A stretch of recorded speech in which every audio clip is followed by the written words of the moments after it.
Bom dia. No vídeo anterior, eu falei sobre o meu episódio de sequestro e tortura pela Polícia do Exército em 1984. E eu postei esse vídeo no meu perfil do Facebook e também compartilhei em 17 comunidades, 17 das maiores comunidades africanistas, comunidades de pessoas do Santo, né? Do Face. E, para minha surpresa, teve um único comentário. E qual foi esse comentário? Um comentário por parte de um zelador de santo, do Sul, se eu não me engano, que ele disse o seguinte: ah, bom, quando você diz que você era comunista, então tá explicado por que você foi torturado. Como se fosse merecido, compreende? Em primeiro lugar, eu quero dizer que ninguém merece tortura, porque tortura não é um método assim, inteligente e nem eficaz de você tirar a verdade de ninguém. Na realidade, a tortura é uma barbárie. É um método que só leva a pessoa a dizer aquilo que o torturador quer, porque enquanto ela não diz aquilo que o torturador quer, a coisa não é abrandada pro lado dela. E muitas vezes, até quando ela diz, né, ela acaba morrendo, né? Bom, eu particularmente não tinha o que dizer porque eu não sabia o que estava acontecendo, o que eles queriam, o que eles estavam falando. Eu não tinha a mínima ideia, né, daquela coisa que passou lá pela cabeça dele, daquela fantasia que passou pela cabeça deles, de que em 1984 haveria um ataque terrorista, coisa que o valha, né, praticado pela esquerda dentro do comício das diretas. Isso não existia. Bom, e também queria explicar o seguinte a esse senhor. Se o senhor louva os deuses africanos, os deuses dos negros que foram trazidos para cá por escravos, é muito estranho que o senhor seja favorável à tortura, porque esses ancestrais passaram exatamente por isso, né? Eles não tinham liberdade nenhuma, né?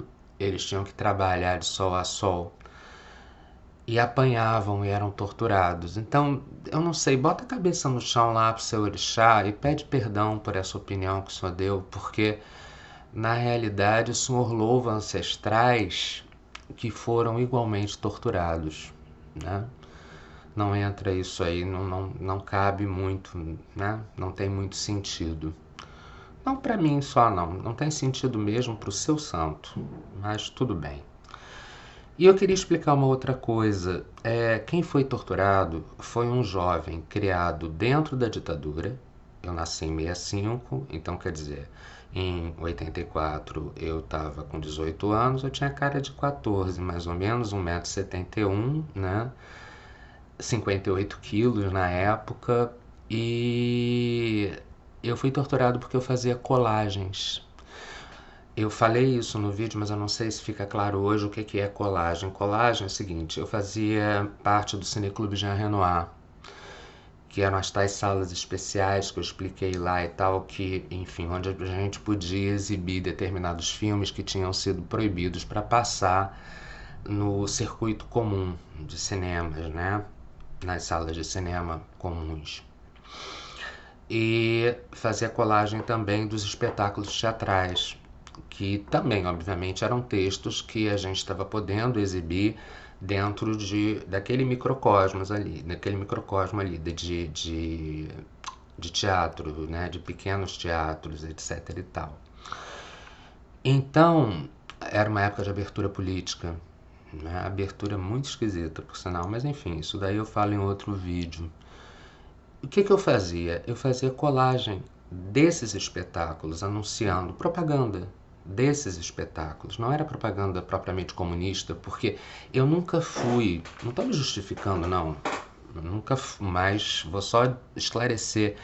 Eu nunca fui militante, efetivamente, do Partido Comunista. Por que não? Porque, enfim, em primeiro lugar, quando eu entrei para o movimento secundarista, eu tinha 16 anos, então, quer dizer, não tinha nem idade para isso, né? Mas eu apenas queria conhecer as coisas, o que era perfeitamente natural, posto que na minha época de escola, né, no período vamos dizer assim, do ensino fundamental, hoje, né, antigo ginásio, a gente não podia falar sequer de comunismo. A gente tinha que engolir toda a informação, não só dentro da escola, como na TV, enfim, nas revistas e nos jornais, toda a informação que era antes censurada, passava por um censor e era filtrada, né? As coisas não eram noticiadas. Então, quer dizer, se tinha corrupção, não é só em relação ao que era o comunismo, que óbvio que todo mundo tinha, pelo menos na minha geração, tinha uma grande dúvida, né? Tinha uma grande vontade de saber o que era aquilo. Sim, porque se o mundo era dividido entre comunistas e capitalistas, era natural que a gente quisesse saber o que acontecia do outro lado, e que a gente sabia que não era exatamente o que era noticiado, né? Porque não era que eles comessem criancinhas, né? Mas enfim, então eu tinha vontade, como qualquer jovem daquele período, em primeiro lugar, de reconquistar o direito do voto, né? E em segundo lugar, uma curiosidade imensa em relação ao que acontecia fora do Brasil e que a gente não podia saber, né? Fome de informação, de acesso à informação. Era um mundo antes da internet em que a gente não podia sentar, digitar e entrar em contato com o mundo inteiro da informação globalizada que a gente vive hoje.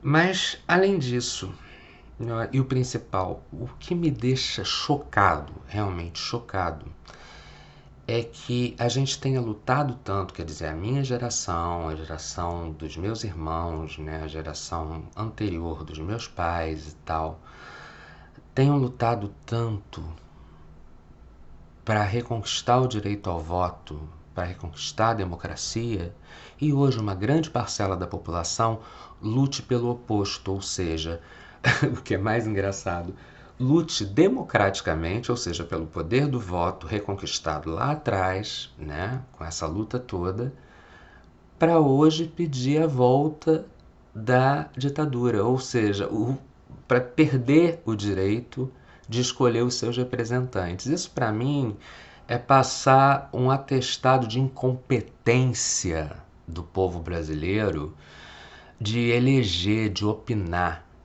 né, sobre os seus legisladores, sobre os seus representantes.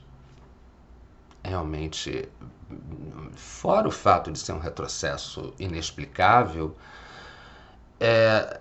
não consegue entrar na minha cabeça que hoje se peça para não ter direito a voto, né? Não, para a democracia acabar.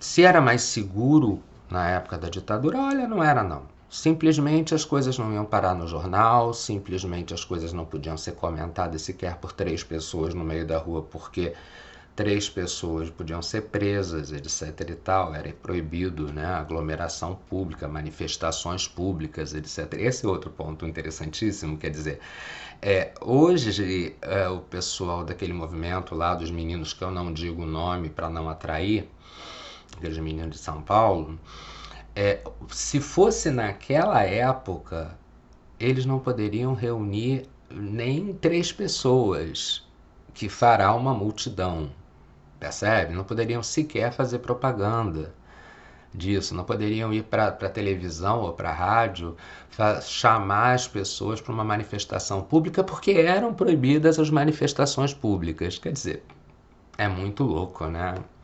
E aí os caras vão para lá para pedir o quê? Pedir esse retrocesso, pedir que a coisa volte atrás.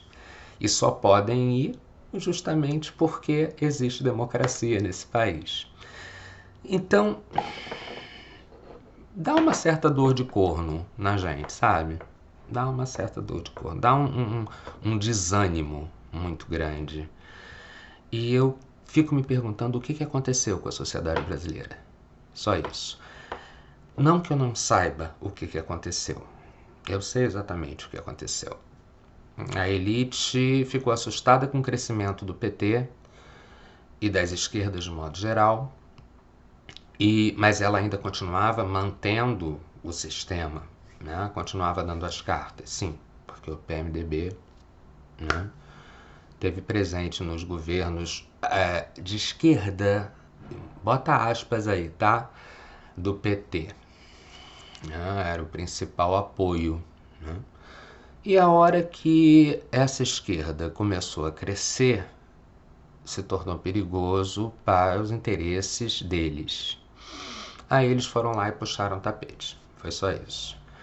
E para isso eles usaram a máquina que sempre foi deles, né? Até porque não era proibido antes. Então, quer dizer, quem foi que cresceu no período da ditadura? Quem falava o que os caras queriam, não é isso? Então, as redes, as emissoras de televisão, enfim, os jornais, revistas, que eram contra, foram dizimados, né? E quem conseguiu crescer era quem dava o braço a esse pessoal, e ainda estão aí. Quem manda na mídia brasileira é a elite.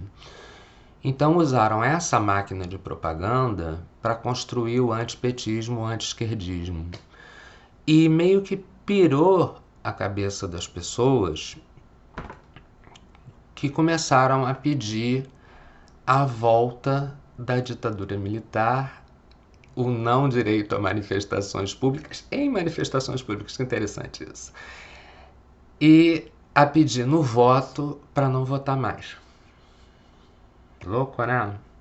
Pois é, mas foi isso que aconteceu. Então, amanhã, eu estou fazendo esse vídeo no dia anterior da votação, no dia anterior das eleições. Não sei se vai dar para enviar hoje ainda, porque eu não sei o tamanho que isso aqui vai ficar, porque eu sento aqui e vou falando, não tenho texto, não tenho nada. Então, se der, né, eu vou conseguir postar ainda hoje. Eu só peço o seguinte, vamos pensar um pouquinho o quanto é ridículo tudo isso, né? O quanto é ridículo você pedir no voto para não votar mais. Só isso. E pro tal cara lá, né? O tal africanista que me falou, mais uma vez eu digo, bota a cabeça no chão, meu amigo, pro seu orixá e pede perdão. Pede perdão ao seu preto velho, entende? Pelo que você falou. Para pensar, só isso. A sua religião foi uma religião de resistência. Os seus ancestrais, se não ancestrais físicos, né, materiais, de DNA, né, porque o cara por acaso é branco, mas tudo bem, por acaso, também não vou questionar aqui colorismo dentro do candomblé, não vou entrar nessa. Mas os seus ancestrais espirituais, com toda certeza, eram escravos. Então para pensar um pouquinho o que você falou, tá bom? Porque você falou uma grande besteira. Só isso, gente. Vamos ver no que essas eleições aí vão dar, né? Qual vai ser a escolha nas urnas que nossa população vai fazer, que o povo brasileiro vai fazer. E Deus queira que a gente não perca o direito até de votar errado. Bom dia.